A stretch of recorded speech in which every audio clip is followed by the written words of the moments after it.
Olá pessoal, comandante Leonardo Matos aqui. Esse é o nosso Conexão Gel número 29. Hoje é sexta-feira, dia 14 de junho de 2019. Na semana passada, comentei com vocês um pouco sobre a visita do presidente Trump ao Reino Unido, depois à França. Também falei sobre a visita do Xi Jinping à Rússia, um importante evento.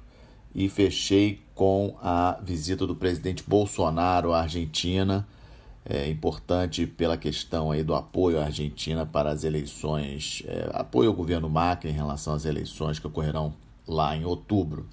Hoje eu vou começar com a questão das tarifas que o Trump cancelou em relação ao México.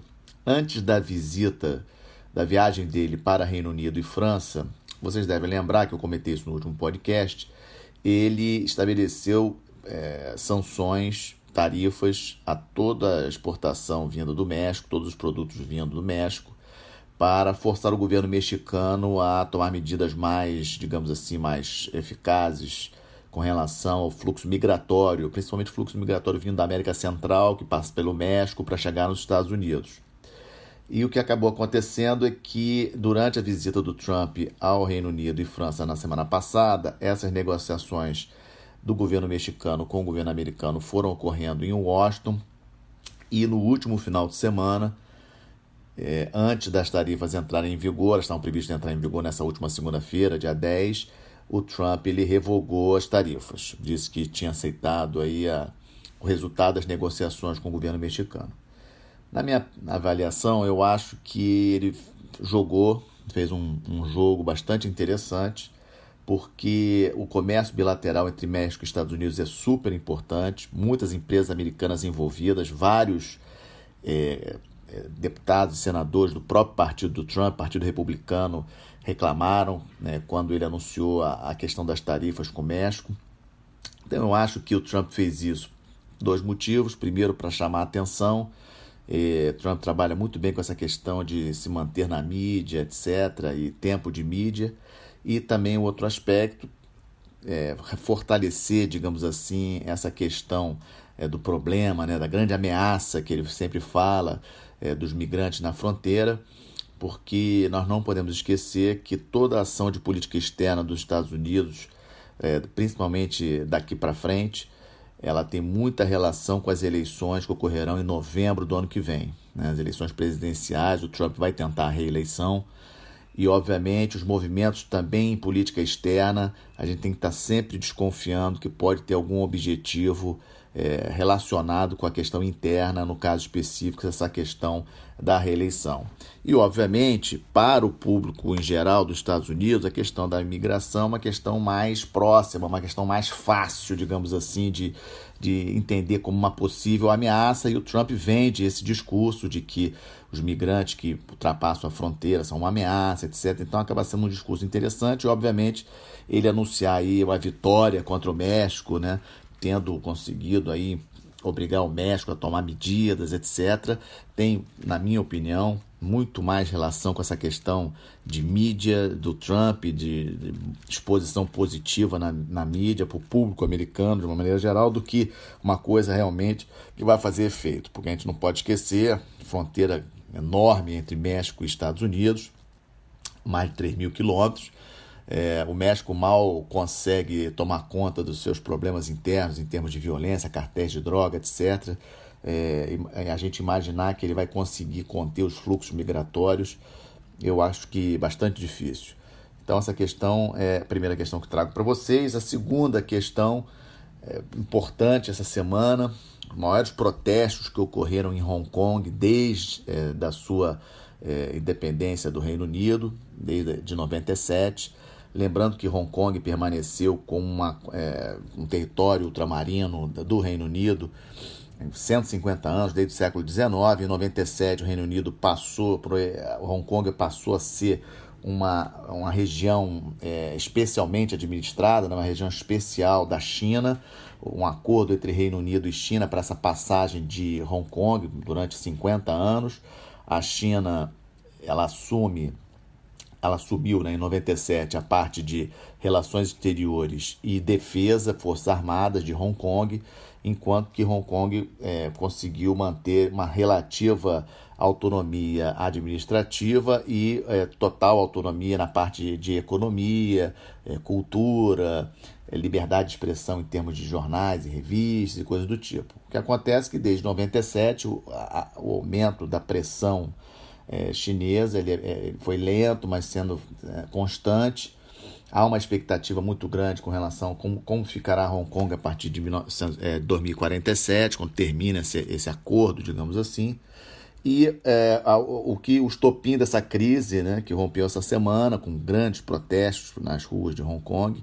Hoje, sexta-feira, a coisa lá foi um pouco mais tranquila, os bancos voltaram a abrir, comércio local, etc. Mas a semana toda, muitos protestos, porque a Câmara lá, a Assembleia Legislativa de Hong Kong, ia votar uma proposta de que eventuais presos pudessem ser julgados na China, né, em território da China comunista, ou seja, China Popular, República Popular da China, e não dentro de Hong Kong. Obviamente isso caiu como uma bomba, não apenas moradores de Hong Kong, mas também estrangeiros vivendo em Hong Kong, ou chineses vivendo em Hong Kong, poderiam eventualmente ser presos, extraditados para a China e serem julgados lá. Essa é a legislação que estava para ser votada na Assembleia Legislativa. Os protestos foram muito grandes.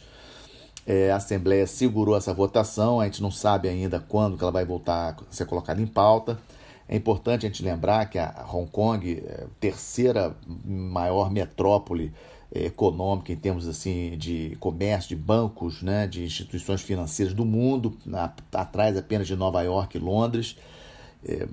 Grandes instituições de serviços bancários e seguros, etc., têm sede ou grandes filiais em Hong Kong. Hong Kong tem 7 milhões e meio de habitantes, um PIB, para vocês terem uma ideia, o PIB de Hong Kong, 380 bilhões de dólares, é maior do que o PIB da Colômbia, o PIB do Chile, do Peru. Aqui na América do Sul só fica atrás de Brasil e Argentina, para vocês terem uma ideia do tamanho do que significa Hong Kong, né? É geograficamente pequeno, mas tem uma economia realmente pujante, e os habitantes de Hong Kong querem, digamos, manter essa liberdade de ir e vir, liberdade de expressão, etc. Tem muito medo desse cerco da República Popular da China, da Grande China.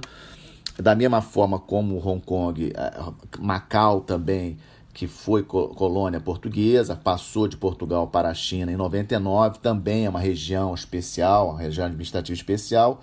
E a terceira seria Taiwan, que nós já temos discutido aqui no podcast, que em janeiro do ano que vem terá eleições, né? Taiwan é totalmente separada da China, mas a China considera Taiwan como uma província rebelde. Então, assim, esses protestos em Hong Kong é um teste bastante interessante do regime chinês, para a gente ver a dificuldade da China com relação a esse tema, como lidar com isso.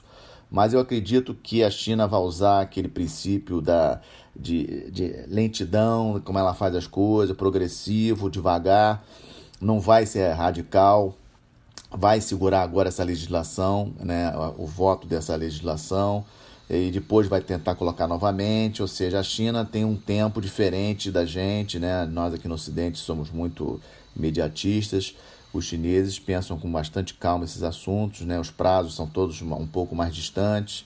Então eu acredito que por agora Hong Kong vai conseguir ainda respirar um pouco, mas eu acho que é inevitável que a China, a República Popular da China, o governo central, o Partido Comunista Chinês, vão acabar engolindo totalmente Hong Kong, Macau, e Taiwan é o próximo objetivo. O terceiro tópico que trago para vocês essa semana, nosso podcast, é o ataque que aconteceu ontem nas proximidades do Estreito de Hormuz, na verdade no Golfo de Omã, um pouco mais fora do Golfo Pérsico, né? O Golfo Pérsico é aquela região dentro ali, entre Arábia Saudita, Irã, Kuwait. O Golfo de Omã é o golfo que fica por fora do Estreito de Hormuz. Importante a gente lembrar que o Estreito de Hormuz é um estreito onde passam 30% de todo o petróleo que trafega pelos oceanos. Obviamente uma importância muito grande, e há 30 dias atrás, aproximadamente, em maio, já ocorreram 4 ataques a navios naquela região. Ontem, quinta-feira, 2 ataques, um pouco mais fortes do que aqueles anteriores, né? Aparentemente, um dos navios disse que foi atacado por um torpedo, o outro navio aparentemente acertou uma mina marítima. As tripulações dos 2 navios abandonaram os navios, foram resgatados por outros navios na região, foram evacuados para a cidade iraniana, que fica a mais ou menos 50 quilômetros dali. E ainda, obviamente, os Estados Unidos acusa o Irã de ter sido responsável. O Irã prontamente disse que não tem nada a ver com isso. Há uma suspeita da Guarda Revolucionária Iraniana estar envolvida, e aqui é importante a gente explicar que a Guarda Revolucionária Iraniana é uma parte, né, é um corpo militar do Irã que tem uma ligeira independência em relação ao exército iraniano, marinha iraniana, e tradicionalmente mais radicais. Então, assim, vale a gente acompanhar realmente. Isso pode ser um indício que o Irã internamente está fragmentado, tem lados diferentes, grupos diferentes dentro do Irã, ou até, a gente não pode descartar,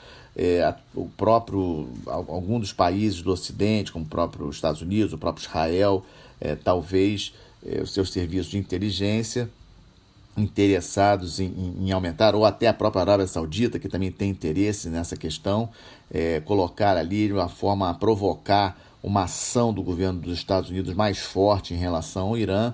Na verdade, eu acredito que isso não vai dar em nada, como não deu em nada o evento de maio, causa uma tensão, vai ficar na mídia hoje, amanhã, mas não mais do que isso. Não vejo razão para o Irã querer escalar essa crise, ou seja, aumentar essa questão. O Irã depende, obviamente, muito do petróleo na parte econômica. O Irã não é um país qualquer, é um país importante, já foi Pérsia, 80 milhões de habitantes, mas realmente está sendo bastante pressionado com essas sanções impostas pelo governo dos Estados Unidos. Tem aí interessados aí Arábia Saudita, Israel, contrários a um Irã forte. Então vamos acompanhar os desdobramentos dessa crise, mas acredito que nada de grande vai acontecer, não acredito em nenhum ataque americano contra o Irã só por causa desse evento.